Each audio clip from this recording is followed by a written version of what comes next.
Hello bachcho. Let's see this question. The question says the graph shows the variation of temperature T of 1 kilogram of a material with the heat H supplied to it. At point O, the substance is in the solid state. From the graph, which of the following statement is correct? Question कह रहा है कि ये graph है temperature और time का, ठीक है, और ये किसी सॉलिड कैसे कैसे टेम्परेचर बढ़ाने पे बिहेव कर रहा है उसका ग्राफ दिया हुआ है। ओ पे जो है वो सब्सटेंस सॉलिड के फॉर्म में है और हीट अपन एच दे रहे हैं। जो सब्सटेंस का मास है वो 1 किलोग्राम दिया हुआ है। अब पूछ रहा है कि पहला ऑप्शन दिया हुआ है कि T2 मेल्टिंग पॉइंट है, दूसरा कह रहा है कि ए बी में जो है वो चेंज ऑफ स्टेट, मतलब यहाँ पे ए बी की जगह पे ये सॉलिड से लिक्विड में कन्वर्ट हो रहा है एच। उसके बाद सी और डी ऑप्शन है। तो पहले तो इस क्वेश्चन का की कॉन्सेप्ट अपन समझते हैं। की कॉन्सेप्ट, इस क्वेश्चन का की कॉन्सेप्ट ये है कि जब भी जो ग्राफ है टेम्परेचर और टाइम का, जब भी अपन टेम्परेचर का ग्राफ ऐसे मतलब परपेंडिकुलर टू टेम्परेचर आने लगे तो इसका मतलब वहां पे जो है चेंज ऑफ क्या हो रहा है, स्टेट हो रहा है।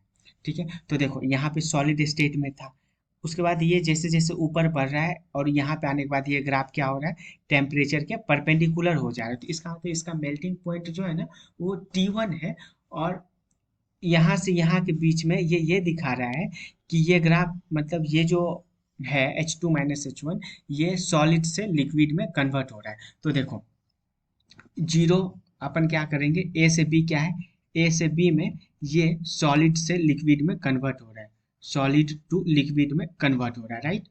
ये इसका की कॉन्सेप्ट हो गया ए बी में। सिमिलरली सी डी में क्या है, सी डी में देखो यहाँ लिक्विड में कन्वर्ट हो गया, फिर टेम्परेचर बढ़ा है, ठीक है, टेम्परेचर बढ़ा है, इसका टेम्परेचर बढ़ता गया, टेम्परेचर बढ़ता गया, हीट दिए तो टेम्परेचर बढ़ता गया।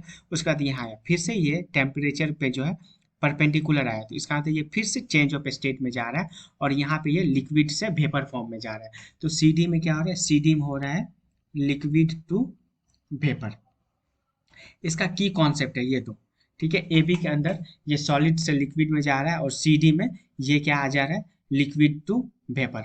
अब देखो ए से बी में अगर सॉलिड टू लिक्विड में जा रहा है तो इसका मतलब ये क्या हो रहा है, मेल्ट हो रहा है। तो इसका मेल्टिंग पॉइंट क्या आ जाएगा, इसका मेल्टिंग पॉइंट आ जाएगा T1, ठीक है। और इसका मेल्टिंग पॉइंट अगर T1 आ गया तो अब बात आता है ए बी के अंदर जो इसका हीट ऑफ, यहाँ पे हीट H1 है, यहाँ पे हीट H2 है, तो H2 - H1 जो होगा ये आ जाएगा क्या, लेटेंट हीट ऑफ मेल्टिंग मतलब फ्यूजन के बराबर, लेटेंट हीट ऑफ फ्यूजन आ जाएगा ये।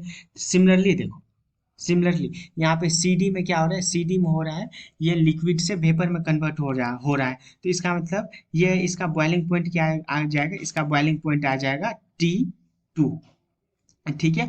और ये जो यहाँ पे हीट है इस सब्सटेंस के पास H3 और यहाँ पे हीट है इसका H4, तो दोनों हीट में सब्ट्रैक्ट कर देंगे तो वो आ जाएगा क्या, लेटेंट हीट ऑफ वेपोराइजेशन। तो H4, तो अपन अगला H4, तो यहाँ से आ गया H4 माइनस H3 क्या आ गया, देखो H4 ये आ गया, H3 ये आ गया, तो H4 - H3 आ गया latent heat of vaporisation, latent heat of vaporisation.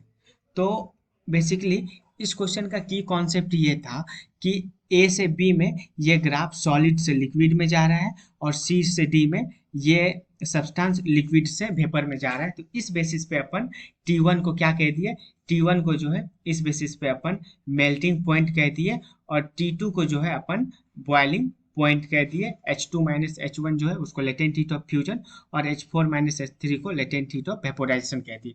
अब आते हैं ऑप्शन पे, T2 is the melting point of the solid, T2, T2 T2 boiling point है, तो ये ऑप्शन गलत।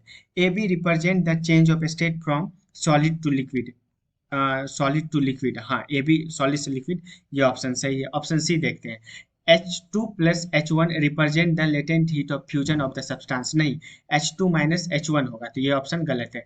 H3 - H1 represent the total latent heat of vaporisation of the liquid, नहीं latent heat of vaporisation क्या है, H4 - H3, तो ये option भी गलत है। तो hence option number B is the right answer. Hope you understood it well, best of luck.